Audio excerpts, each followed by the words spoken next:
En el corazón de un pueblo olvidado en el interior de México, entre el polvo, el silencio y la fe ciega, nació una historia que desafía incluso los límites del horror. Imaginen a una mujer que no solo creía ser una diosa, sino que fue venerada como tal. Imaginen también a una comunidad tan aislada, tan necesitada de respuestas, que aceptó a esta mujer como la encarnación viviente del poder, incluso cuando sus rituales comenzaron a exigir sangre humana. Esa mujer existió, se llamaba Magdalena Solís, pero el mundo la conoció por otro título, la sacerdotisa de sangre. No hablamos de mitología ni de leyendas urbanas. Todo lo que escucharán ahora fue registrado, documentado, juzgado y enterrado, al menos oficialmente. Pero como muchas historias reales que parecen ficción, esta no descansó. Permaneció al acecho, oculta en los archivos de la historia criminal mexicana, esperando ser redescubierta. Porque cuando una historia involucra brujería, sacrificios humanos, rituales sangrientos y una mujer que bebía sangre en nombre de los dioses, no muere, susurra. Era principios de la década de 1960 y México vivía un contraste brutal. Mientras sus grandes ciudades experimentaban progreso y modernización, sus pueblos más remotos seguían sumidos en la miseria, el misticismo y la ignorancia. En uno de esos rincones aislados, donde los libros nunca llegaron y donde la radio era un artículo de lujo, el tiempo parecía haberse detenido. Allí, la fe se mezclaba con el miedo y el pasado ancestral era más real que cualquier ley moderna. Fue en este escenario donde dos hermanos, Santos y Cayetano Hernández, encontraron terreno fértil para sembrar un engaño. Eran estafadores, ilusionistas de carretera, que decidieron fundar una secta espiritual para manipular a los habitantes de Yerbabuena. Usando palabras bonitas y referencias distorsionadas a la mitología inca y azteca, prometieron tesoros, protección espiritual e iluminación divina. Y la gente les creyó, porque quería creer, porque necesitaba creer. Pero el engaño tomó un rumbo que ni los mismos estafadores previeron. La llegada de Magdalena Solís convertiría la farsa en algo mucho más siniestro. Considerada la encarnación de una diosa exiliada, Magdalena asumió el control de la secta con una frialdad impresionante. No solo reforzó el culto con supuestas visiones y mensajes divinos, sino que exigió adoración, exigió obediencia, exigió sangre. Lo que comenzó como un engaño se convirtió en una experiencia religiosa distorsionada. Los orgullosos líderes originales se convirtieron en sus sirvientes, y el pueblo, poco a poco, cayó en un trance colectivo. La fe comenzó a medirse por cuánto estaban dispuestos a sufrir, y la disidencia se castigaba con la muerte. Bajo el mando de Magdalena, los rituales comenzaron a realizarse en cuevas.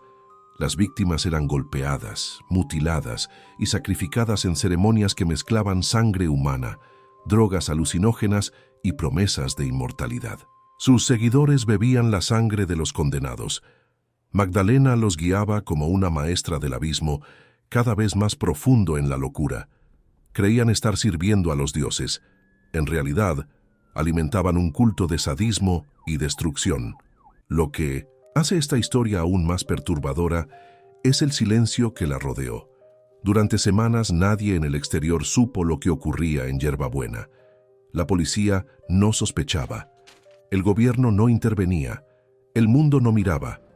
Y fue necesario que un niño de apenas 14 años arriesgara su vida para que la verdad saliera a la luz. Pero cuando finalmente salió, ya era demasiado tarde. Magdalena Solís fue arrestada, juzgada, condenada, pero las marcas que dejó en las víctimas, en los sobrevivientes y en la memoria colectiva no desaparecieron. Hasta hoy, su figura provoca debates entre estudiosos del crimen, la psicología y la religión. ¿Era ella una psicópata sádica, una mujer en trance místico o un reflejo distorsionado de una sociedad que falló con ella desde el principio? Porque Magdalena, antes de ser diosa o asesina, también fue víctima.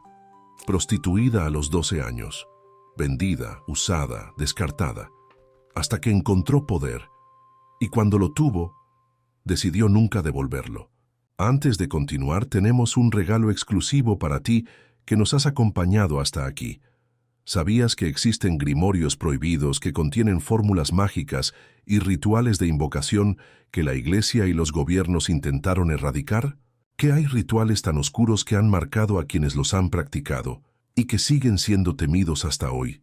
Y que, en la propia Biblia, hay textos eliminados, profecías suprimidas y mensajes encriptados que desafían todo lo que creíamos saber? Esto nos hace preguntarnos, ¿qué es lo que realmente están tratando de esconder? Pero, ¿y si te dijéramos que puedes acceder a este conocimiento prohibido? Para aquellos que se atreven a buscar la verdad, reunimos un material único, elaborado por docenas de especialistas de todo el mundo, que expone todo lo que nos han ocultado. Este material ha cambiado la visión de la realidad de muchas personas, pero pocos tienen acceso a él. Si quieres conocer lo que la historia ha intentado borrar, pausa el video ahora, apunta la cámara de tu celular al código QR que aparece en pantalla y accede a este conocimiento prohibido. O si lo prefieres, haz clic en el enlace que dejamos en el primer comentario fijado debajo de este video. Esta es una historia sobre manipulación, sobre fe ciega, sobre lo que ocurre cuando la desesperación encuentra la promesa de salvación y esa salvación cobra un precio impagable. Prepárense para sumergirse en una narrativa que no solo es aterradora, es real, y como toda verdad espantosa, nos obliga a preguntar, ¿bajo las circunstancias adecuadas cualquiera de nosotros bebería del cálice? En los rincones del norte mexicano había lugares que el progreso olvidó, poblados donde el tiempo no corría con la misma prisa que en el resto del país. Allí, entre montañas secas, caminos de tierra y casas de adobe, la vida se reducía a lo esencial: comida, fe y supervivencia. Fue en este escenario donde surgió Yerbabuena, una aldea tan pequeña como desatendida, donde la modernidad nunca llegó realmente. Sin escuelas adecuadas, sin acceso a prensa o educación formal, sus habitantes vivían bajo un manto espeso de superstición, tradición oral y desinformación. En la década de 1960, mientras el México urbano se esforzaba por modernizarse, esta región permanecía estancada. La pobreza era más que económica, era cultural, institucional, espiritual. Las creencias locales aún se arraigaban en antiguos mitos indígenas, mezclados con fragmentos del catolicismo popular. Dioses y santos convivían en un sincretismo profundo. Espíritus ancestrales compartían espacio con ángeles barrocos, y la gente, analfabeta en su mayoría, creía con intensidad en todo lo que no podía ver, y temía con igual fervor lo que no comprendía. Era un terreno fértil para profecías y también para engaños. En medio de este vacío social y simbólico, llegaron dos hombres que cambiarían para siempre la historia del poblado: Santos y Cayetano Hernández, hermanos, de sangre y oficio, charlatanes. Venían de una vida errante, marcada por pequeños fraudes, trucos callejeros y falsas promesas vendidas en ferias y parroquias. Donde había miseria y credulidad, allí estaban ellos. Y cuando encontraron Yerbabuena, supieron que habían hallado un escenario perfecto. La estrategia era simple.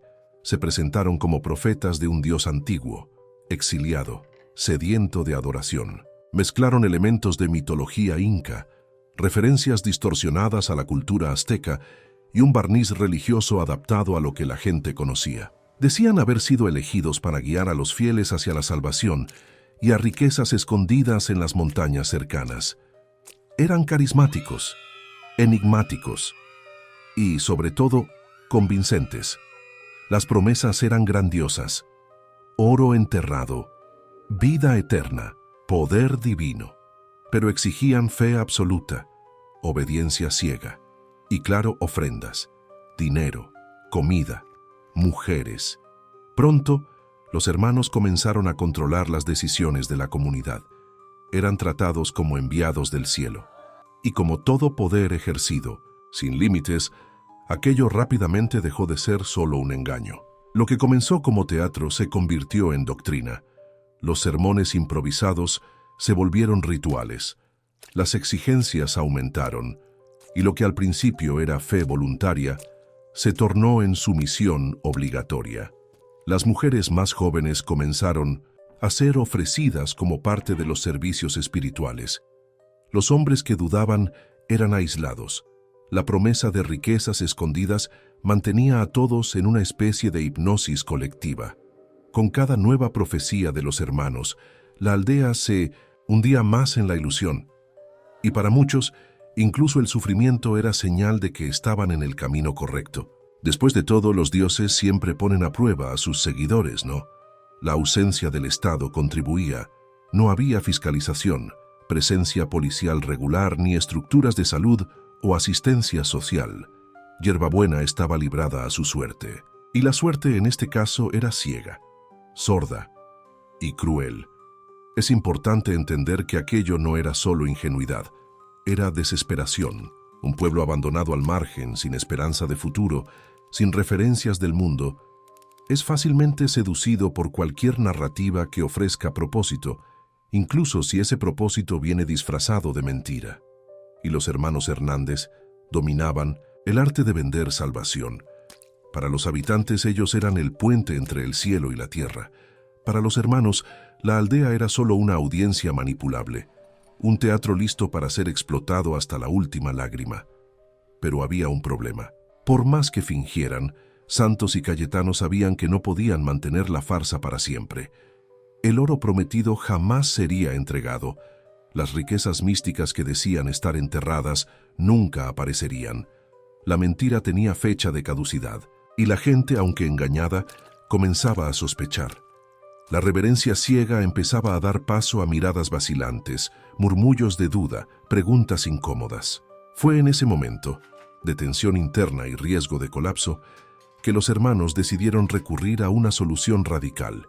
Necesitaban algo nuevo, algo más grande, algo que restaurara la fe del grupo y solidificara su autoridad. Y así partieron hacia la ciudad de Monterrey. Allí no buscaron oro, ni armas, ni milagros, buscaron una mujer, alguien que pudiera representar ante aquellos ojos simples la encarnación de una divinidad viviente. Una figura que no solo legitimara la mentira, sino que la elevara a otro nivel.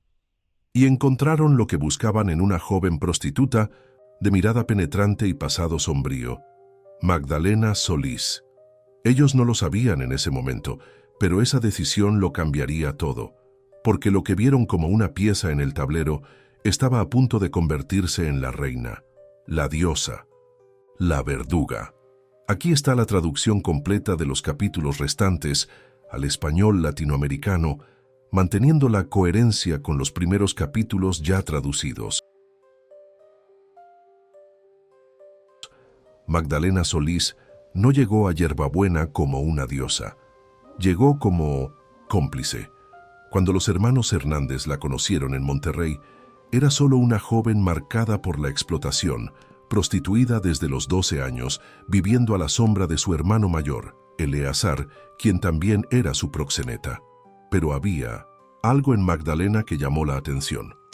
Una mezcla de intensidad y apatía, de presencia y ausencia.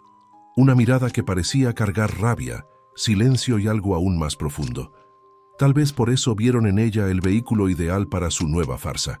Una mujer sin raíces, sin ataduras, sin nada que perder, pero con presencia suficiente para impresionar a todo un pueblo. Los hermanos tenían un plan. Regresarían al pueblo con una revelación. El dios exiliado había enviado a su sacerdotisa.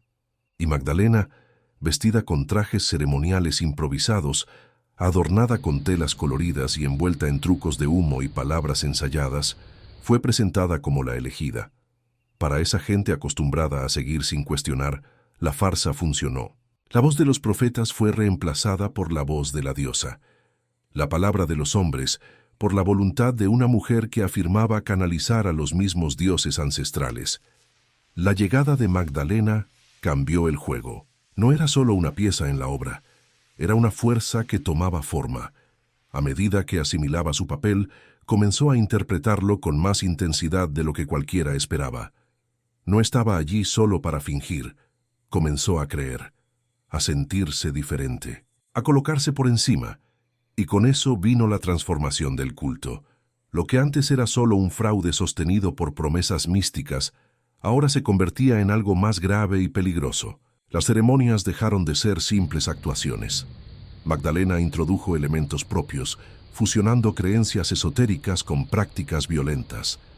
Las orgías rituales se volvieron más frecuentes, más agresivas. La presencia de drogas como marihuana y peyote intensificaba los delirios colectivos. Poco a poco, el pueblo dejó de parecer un lugar habitado por fieles. Parecía un campo de culto, un territorio dominado por una ideología inquebrantable y por una figura que exigía más que obediencia, exigía devoción. Aquellos que resistían comenzaban a desaparecer. 2 miembros de la comunidad intentaron salir. Dijeron que ya no veían sentido en las ceremonias, que querían abandonar el culto. Fueron asesinados en la plaza pública, por órdenes de Magdalena. Los mismos vecinos los lincharon, argumentando que eran infieles, traidores de los dioses. Era el punto de no retorno. La violencia, inicialmente oculta, pasó a ser parte central de la liturgia. Magdalena afirmaba que los dioses exigían sangre para mantenerse vivos y que la sangre de los incrédulos era la más pura. Las muertes se convirtieron en sacrificios. Los gritos parte del ritual, el miedo un instrumento de fe, y los hermanos Hernández, que antes eran los grandes manipuladores, se convirtieron en actores secundarios, obedecían sin cuestionar. La diosa ahora era ella, hablaba como una entidad, miraba como si estuviera más allá. Su postura cambió, su tono de voz se volvió más grave, más lento, más ceremonial. Magdalena creó un sistema de castas dentro del culto. Los más fieles podían participar en los rituales más íntimos. Los otros servían como ofrendas. Un cáliz comenzó a usarse. Un recipiente donde se mezclaba sangre humana con sangre de animales sacrificados, consumido durante las ceremonias para alimentar la eternidad de los dioses. Y todos bebían, sin cuestionar. Era una sociedad completamente aislada del mundo exterior, gobernada por una lógica propia, donde el horror se revestía de sentido sagrado. Magdalena se había convertido en algo más que humana a ojos de sus seguidores, y tal vez ante sus propios ojos también. El pueblo ya no pertenecía a la realidad, pertenecía al delirio. La población, ya condicionada por la pobreza, la ignorancia y el abandono, estaba completamente rendida. Los símbolos religiosos fueron reconfigurados. El lenguaje fue tomado por la mística. El amor, el miedo, la obediencia, todo se fusionaba bajo un solo nombre. La secta ya no era un disfraz, era una convicción colectiva. Para quien miraba desde afuera, si es que alguien lo hacía, Yerbabuena había desaparecido. En su lugar había nacido un microcosmos de fe sangrienta, donde una mujer reinaba con puño de hierro y manto de humo, y cada sacrificio la hacía más poderosa, cada muerte más divinizada. Para entonces los cuerpos comenzaban a acumularse, pero dentro del pueblo nadie cuestionaba. Los fieles estaban convencidos de que estaban salvando sus almas al seguir los preceptos de la sacerdotisa. El culto lo había devorado todo: razón, identidad, compasión. El tiempo corría diferente allí.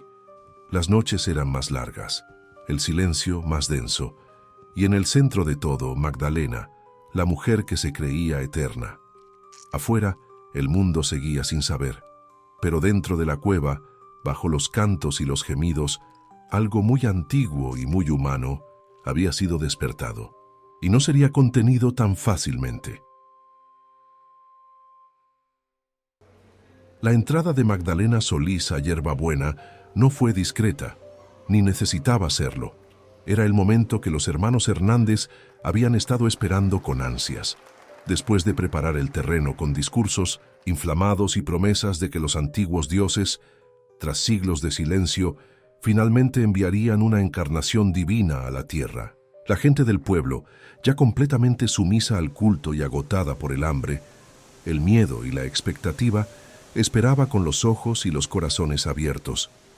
Cuando Magdalena bajó del carruaje, vestida con telas coloridas, adornada con collares, improvisados y pinturas en el rostro, todos cayeron de rodillas. Aquello no era solo teatro, era fe en combustión. La primera noche no habló.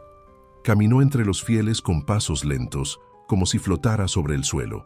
Tocaba las cabezas de los más devotos con gestos suaves.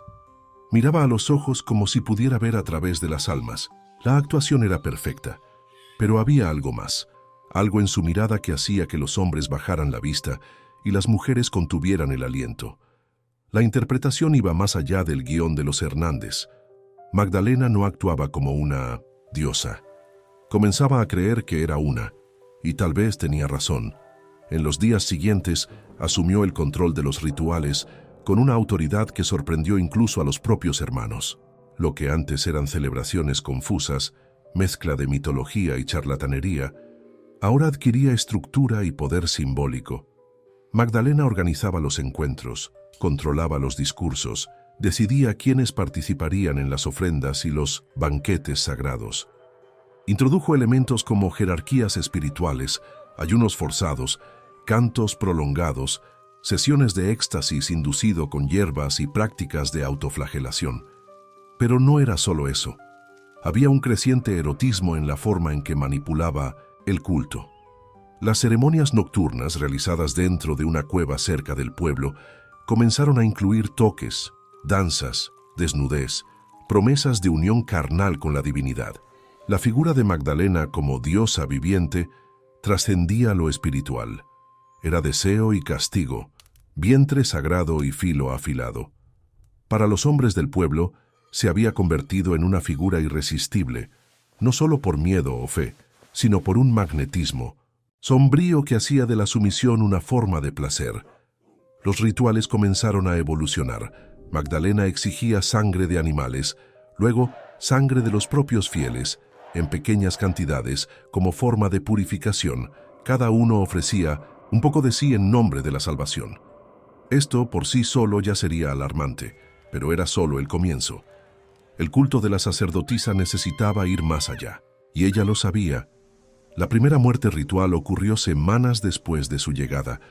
Un joven del pueblo cuestionó la autoridad divina del grupo. Dijo que no veía sentido en los sacrificios, que las promesas nunca se cumplían. Fue acusado de blasfemia. Magdalena lo miró a los ojos y declaró con voz serena que los dioses exigían justicia, y la justicia divina, en ese contexto, no admitía perdón.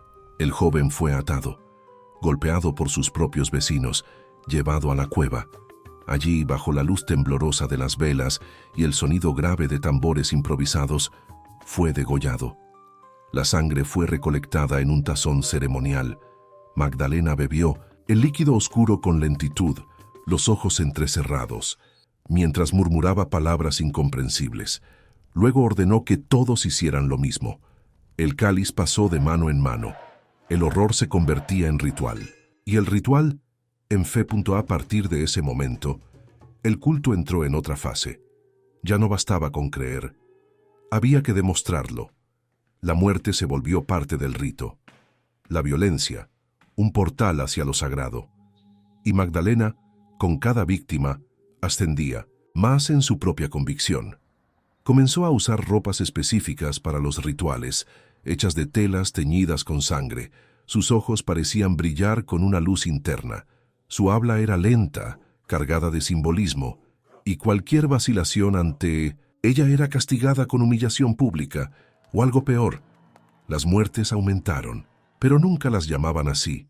Eran liberaciones, ofrendas, transiciones.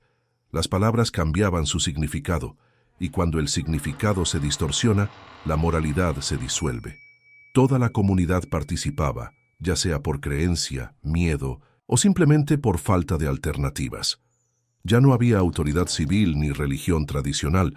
El único poder allí era el de la sacerdotisa. Sus rituales ganaban complejidad. Magdalena comenzó a exigir que los sacrificios se realizaran con detalles específicos. El corazón de algunas víctimas era extraído mientras aún latía. La sangre se mezclaba con plantas alucinógenas, creando un tónico que ella llamaba la carne líquida de los dioses. Con cada ceremonia, su figura se volvía más temida, más adorada, más incuestionable. También estaba el aspecto sexual. Los fieles eran convocados a rituales de comunión carnal, donde Magdalena elegía parejas entre los devotos. La experiencia se presentaba como una bendición, una unificación entre lo humano y lo divino. Pero en la práctica, era un instrumento de dominación total. El culto al cuerpo de la sacerdotisa era parte del control mental. Ella era placer y castigo. Era la entrada y la salida del paraíso. Mientras tanto, los hermanos Hernández se convertían en sombras. Ya no lideraban, solo obedecían. Estaban completamente dominados por el magnetismo y la locura de Magdalena. Lo que habían creado para controlar, ahora los controlaba a ellos. Eran los primeros fieles de una entidad que ellos mismos habían ayudado a inventar. El pueblo ya no parecía parte del mundo exterior. Los niños aprendían oraciones propias. Los adultos vivían en función de los rituales. Los días se marcaban por ofrendas, las noches por sangre, y los dioses reales o imaginarios siempre tenían hambre. El culto de Magdalena Solís ya no era una secta, era una realidad paralela, un sistema cerrado donde la lógica era subvertida y la verdad era definida por una sola voz. Y esa voz pedía más sacrificios. Cuando la noche caía sobre hierbabuena, el pueblo se transformaba. Las casas en silencio, los ojos cerrados detrás de las rendijas, los cuerpos quietos bajo cobijas ásperas. Pero afuera, en los senderos que llevaban a las colinas y a la cueva oculta entre rocas y sombras, otra parte de la comunidad se movía en silencio, como hormigas en ritual. Todos conocían el camino, y todos sabían lo que ocurriría allí. Dentro de la cueva, los rituales ya no se disfrazaban de ceremonias espirituales. Eran sacrificios completos, orgías místicas, cultos a la sangre y a la sumisión total. Magdalena Solís, ahora plenamente convencida de ser la encarnación de una deidad, dirigía los eventos como una sacerdotisa de la antigüedad, pero con la frialdad y el sadismo de una mente que había traspasado los límites de la cordura.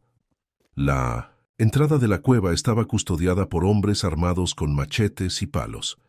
Adentro, la oscuridad solo era rota por la luz de las velas y una fogata central. Las paredes estaban manchadas de sangre, con manos pintadas y símbolos místicos dibujados con carbón y tinta. En el altar improvisado, un tronco de madera con marcas profundas de ataduras. Y en el centro de todo, ella.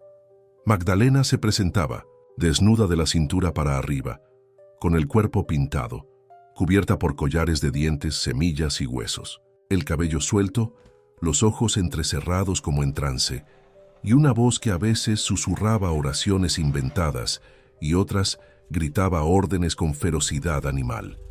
El ritual comenzaba con cantos, repetitivos, hipnóticos. Los fieles, muchos bajo los efectos del peyote y otras sustancias alucinógenas, balanceaban sus cuerpos en movimientos rítmicos, como olas humanas. Luego venían las oraciones, recitadas al unísono, donde declaraban su lealtad a la diosa, su desprecio por la carne débil y la necesidad de purificación. Magdalena observaba todo con ojos entrecerrados, como evaluando la fe de cada uno. Entonces, el silencio y el anuncio. Un nombre era pronunciado, un elegido era llamado, a veces por herejía, otras por simple sospecha.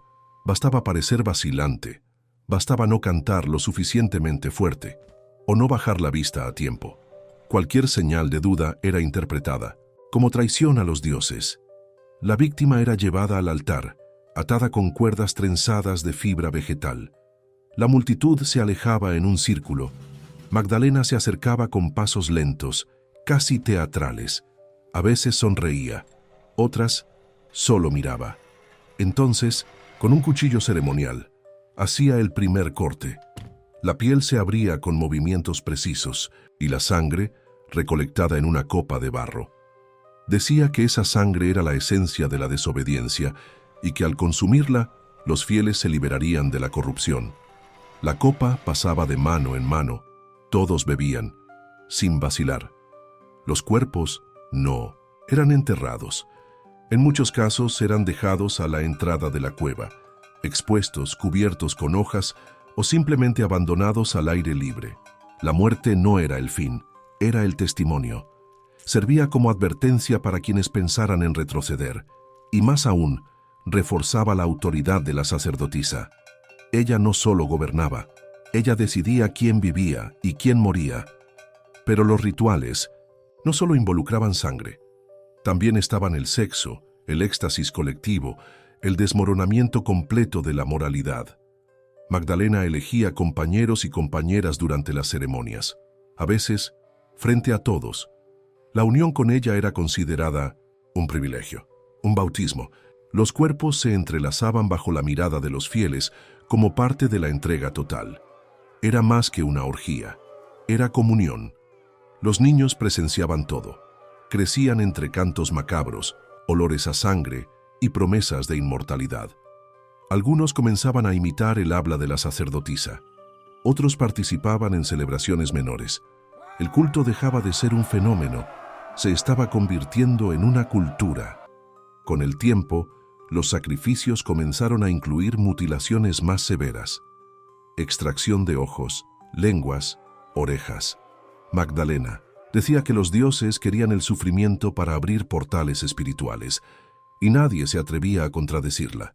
El dolor ajeno se volvía combustible para la fe. La crueldad se justificaba por la trascendencia, y la racionalidad había sido enterrada hacía mucho. Durante el día el pueblo fingía normalidad. La gente cuidaba de los animales, intercambiaba alimentos, limpiaba sus casas, pero por la noche volvían al templo de piedra donde la sangre corría y lo sagrado se teñía de rojo. Era una rutina doble, esquizofrénica, sostenida por un ciclo de miedo, adoración y delirio. Magdalena reinaba absoluta, y su hermano, Eleazar Solís, ahora actuaba como su brazo ejecutor. Era él quien coordinaba a los recolectores, un pequeño grupo que vigilaba, identificaba y capturaba a quienes mostraban debilidad. También se encargaba de los castigos físicos, las ejecuciones y las ceremonias más violentas. Era el guardián del terror, el protector de la diosa, y lo hacía con devoción. Lo que aterra es la banalización del horror. Con el paso de los meses, las muertes ya no impactaban a los fieles. La violencia se había vuelto habitual. Era parte de la rutina, una herramienta para mantener el orden, como el repique de la campana de la iglesia o el toque de queda. Yerba Buena se había convertido en un territorio donde la sangre era ofrenda, y el miedo, una virtud. La cueva era el corazón palpitante de ese mundo alternativo. Allí dentro, los dioses hablaban por boca de Magdalena. Allí lo imposible se volvía aceptable.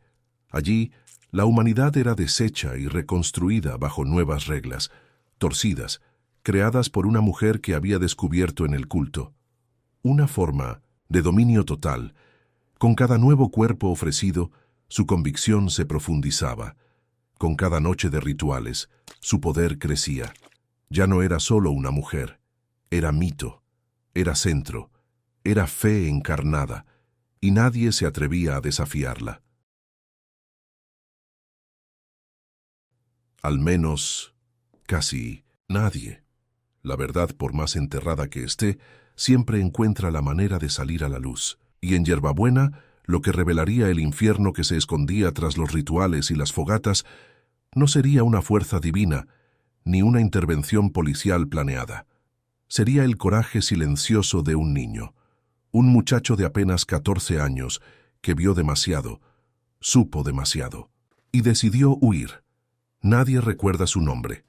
Los registros solo preservan su edad y el hecho de que escapó del culto. Pero él fue la chispa que rompió el silencio. Después de ver a un amigo torturado hasta la muerte, acusado de herejía por expresar dudas sobre los rituales, el niño entendió que su vida también corría peligro, y entendió, quizás con más claridad que muchos adultos, que nadie más vendría a salvarlos. En una madrugada silenciosa, corrió. Descalzo, solo, recorrió más de 27 kilómetros por senderos y caminos oscuros hasta llegar a la ciudad de Villagrán. Llegó exhausto, hambriento, con la mirada de quien carga horrores que no caben en palabras. Buscó la comisaría local y contó su historia, entre sollozos, temblores y largos silencios. Dijo que personas estaban siendo asesinadas en nombre de una diosa, que había un culto que bebía sangre, que cuerpos eran dejados a la vista como ofrendas, que niños estaban siendo involucrados, y que si alguien no hacía algo, más gente moriría. Al principio, los policías no le creyeron. Era demasiado absurdo. Sonaba a delirio o a algún cuento de un niño traumatizado. Pero un agente, el comandante Luis Martínez, decidió investigar por su cuenta. Llevó al niño de vuelta esperando desmentir la historia. Quería probar que todo era invención, quizás influenciada por lo que llamaban mitos populares. Era una época en que las autoridades rara vez se preocupaban por lo que ocurría en pueblos remotos. Pero algo en ese niño hizo que Martínez dudara, y por eso partió solo, armado, con uniforme y coraje, pero nunca regresó. Su ausencia fue la primera señal real de que algo estaba profundamente mal. Cuando el cuerpo del policía fue encontrado días después, desnudo, mutilado y abandonado en las afueras de Yerbabuena, ya no hubo dudas. El horror era real, y la ciudad, ahora sí, comenzó a prestar atención. La noticia de la muerte de un agente del Estado movilizó una respuesta oficial, no por altruismo, sino por orgullo institucional. El asesinato de un policía exigía represalia. Las autoridades locales organizaron un grupo de trabajo. Un pequeño contingente de soldados e investigadores armados fue enviado al pueblo. Y lo que encontraron allí superaba cualquier relato. Las casas estaban en silencio, los habitantes hostiles. La presencia de los militares causó tensión inmediata. Era como si un velo hubiera sido rasgado. Los ojos de los pobladores, antes inexpresivos, ahora estaban llenos de miedo y confusión. El pueblo parecía bajo algún tipo de trance, como esperando instrucciones para actuar. Pero lo peor estaba por venir. La expedición siguió los senderos descritos por el niño y llegó a la cueva. Allí dentro la visión era indescriptible. Había restos humanos esparcidos, huesos, sangre seca, trapos sucios, símbolos pintados en las paredes, un altar rudimentario, aún manchado, y más adentro cuerpos en descomposición, algunos claramente mutilados en patrones ritualísticos. La confirmación estaba ante sus ojos. Aquello no era invención, era un templo del horror. Magdalena Solís fue arrestada sin resistencia. También fueron detenidos su hermano Eleazar, los hermanos Hernández y varios seguidores directos del culto. Durante el interrogatorio, Magdalena habló poco, no negó, tampoco confesó con remordimiento, solo sonreía. Afirmaba, con voz calmada, que había hecho solo lo que los dioses exigieron, que los sacrificios eran justos, que la fe los había guiado. Los otros, en shock, dieron testimonios fragmentados. Algunos lloraban, otros aún parecían creer en la divinidad de Magdalena. La ruptura del trance era demasiado reciente. El sistema de creencias construido allí había reemplazado toda lógica. Y ahora, ante el colapso, muchos simplemente no sabían qué pensar, o quiénes eran. Las investigaciones confirmaron al menos 8 muertes con señales claras de ritualismo. Pero los mismos investigadores admitieron que el número real podría ser mucho mayor. No todos los cuerpos fueron encontrados. Algunos fueron quemados, otros enterrados, otros desmembrados. Lo que se vio en la cueva fue solo lo que quedó. El país quedó en shock. El caso llegó a los titulares de los periódicos, pero por poco tiempo. Rápidamente fue silenciado, quizás por miedo a incentivar histeria colectiva, quizás por vergüenza institucional. La idea de que un culto sanguinario había crecido sin control durante meses dentro del territorio nacional era demasiado incómoda. Mejor cerrar el tema rápido. Pero no todos olvidaron. Algunos estudiosos comenzaron a analizar el caso con más profundidad. Psicólogos, sociólogos, criminólogos querían entender cómo una mujer logró construir un imperio de horror en tan poco tiempo. Querían entender qué había en Magdalena: locura, maldad o un eco perverso de algo que la sociedad permitió nacer y crecer? La respuesta no era simple, porque la verdad rara vez lo es. El niño que escapó nunca volvió al pueblo. No quiso dar entrevistas. Desapareció de las noticias como llegó, en silencio. Pero su acto solitario lo cambió todo. Rompió el ciclo, encendió la luz.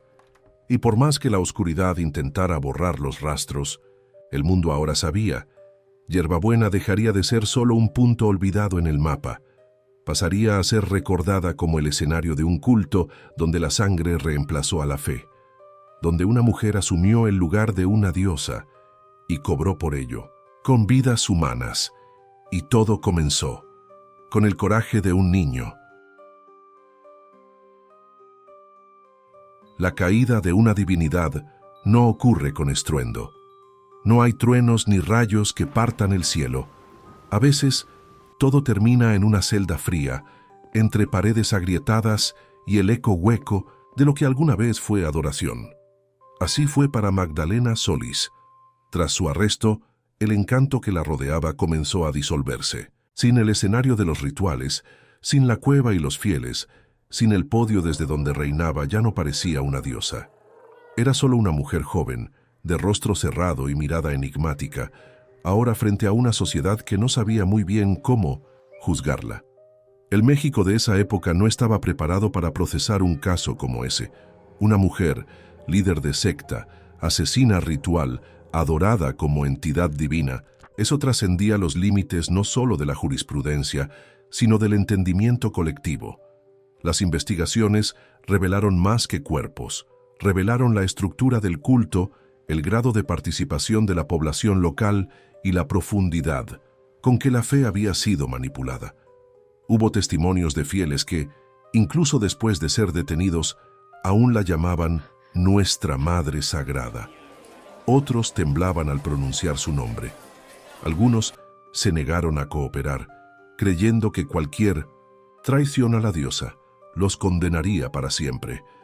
Pero lo más impactante era la ausencia de remordimiento. Magdalena durante los interrogatorios no mostraba arrepentimiento. Decía que solo había cumplido los designios de los dioses.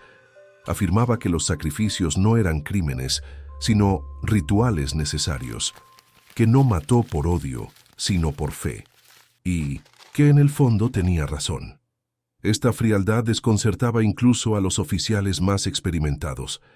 ¿Cómo juzgar a alguien que no niega, no suplica, no vacila? Su hermano Eleazar fue más directo. Confesó los actos con orgullo. Repetía que Magdalena era la elegida, que él solo cumplía su rol como mensajero y verdugo. En cambio, los hermanos Hernández, antes dueños del teatro, ahora se encogían. Negaron todo. Dijeron haber sido manipulados. Culparon a Magdalena y a los mismos pobladores. Intentaron parecer víctimas de una trama que, irónicamente, ellos mismos habían iniciado. El tribunal reunió todos los elementos posibles: informes forenses, fotos de las víctimas, testimonios de sobrevivientes, notas de los investigadores. Pero el caso era tan insólito, tan fuera de los parámetros legales, que los fiscales tuvieron dificultades para encuadrar los crímenes. No existía en esa época un protocolo para sacerdotisa caníbal homicida. El caso encajaba parcialmente en homicidio calificado, parcialmente en crimen organizado y completamente fuera de cualquier manual. Al final, Magdalena Solís fue condenada a cadena perpetua por 2 asesinatos confirmados. 2. Entre los muchos que la justicia pudo probar con evidencia física y testimonios consistentes. El número real de muertes, según investigadores, podría superar la docena, pero el sistema no pudo sostener todas las acusaciones. El México de 1963, en medio de tensión política y fragilidad institucional, no quería un escándalo de grandes proporciones. Quería cerrar el caso. Rápidamente, la sentencia fue leída en silencio. Magdalena permaneció impasible, sin mostrar emoción. No lloró, no protestó, solo escuchó. Luego fue llevada a una penitenciaría en Monterrey, donde viviría el resto de sus días, sin templo, sin velas, sin altar, solo muros, rejas y memorias. Afuera, el caso comenzó a desvanecerse en los medios. El sensacionalismo de los primeros días dio paso a un silencio conveniente. Pocos periódicos siguieron el desenlace. La opinión pública, impactada por los detalles, prefirió olvidar. El nombre de Magdalena fue borrándose de los noticieros, de las conversaciones, de los registros, pero no todos pudieron olvidar. Yerbabuena nunca volvió a ser la misma. El pueblo quedó estigmatizado. Muchos habitantes se mudaron, otros intentaron recomenzar, pero el peso de lo ocurrido allí pendía sobre las casas como una sombra que el tiempo no borra.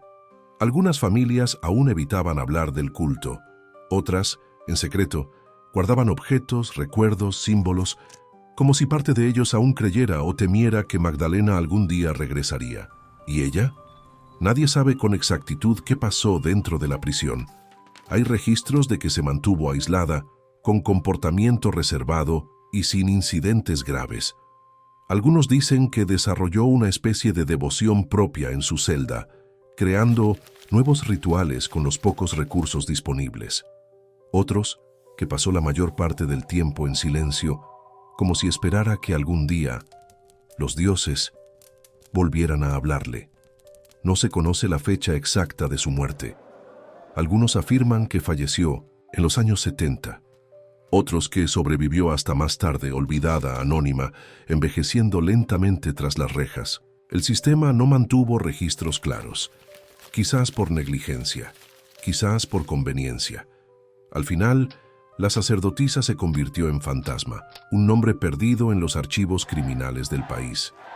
Una mujer que osó asumir un rol que la sociedad nunca permitiría a una mujer, y que al asumirlo, llevó todo al extremo: fe, violencia, deseo, poder.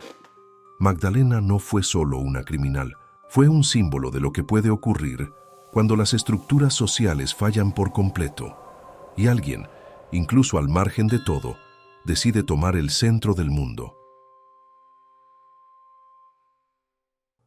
En un mundo donde la fe suele ser la última esperanza de los olvidados, Magdalena Solís encontró no salvación, sino poder, y usó ese poder para moldear una realidad a su imagen, una realidad donde la sangre reemplazaba al agua bendita, donde el sexo era sacramento y donde el miedo se convertía en adoración.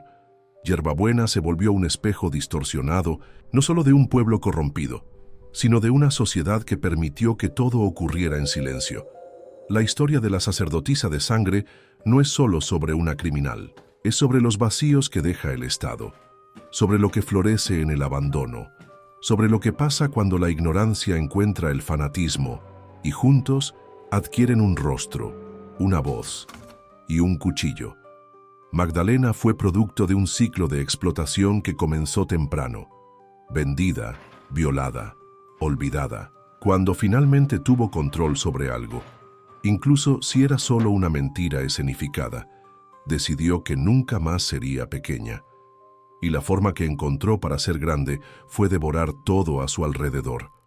La pregunta que resuena no es solo ¿cómo esto fue posible?, sino ¿dónde más podría ocurrir? Porque las condiciones que crearon a Magdalena Solís no eran únicas. La ausencia de educación, de justicia, de acceso a información, la fe ciega, manipulada por líderes carismáticos, la idealización de figuras mesiánicas, la naturalización de la violencia. Todo eso aún existe, en lugares distintos, con nombres distintos, esperando una nueva encarnación. Ella fue una de las pocas mujeres en la historia criminal en liderar un culto con motivación ritual y sexual. Un caso raro, pero quizás lo más aterrador es que podría no serlo. Al estudiar a Magdalena, los expertos discuten no solo su psicopatía, sino su inteligencia, su frialdad, su capacidad de liderazgo. El culto no cayó del cielo. Fue construido ladrillo a ladrillo, palabra a palabra, muerte a muerte. Entendió las fragilidades de los demás y las usó como argamasa. Dominó los símbolos, reescribió los significados. Inventó un idioma propio, donde morir era purificarse y sangrar era servir. Al final, el horror no está solo en los rituales. Está en que, durante meses, Todo eso fue normal. Fue rutina, fue religión, y nadie lo detuvo. La historia fue silenciada con el tiempo. No hay grandes documentales, no hay películas, libros, series. Magdalena Solís se convirtió en una nota al pie, un caso de estudio en archivos especializados. Pero quizás este olvido también dice algo, porque mirarla es incómodo. Es admitir que el mal no necesita monstruos, solo necesita abandono, oportunidad y silencio.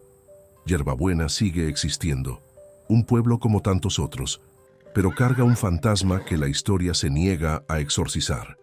Un nombre que aún asusta a los mayores y que los más jóvenes apenas conocen.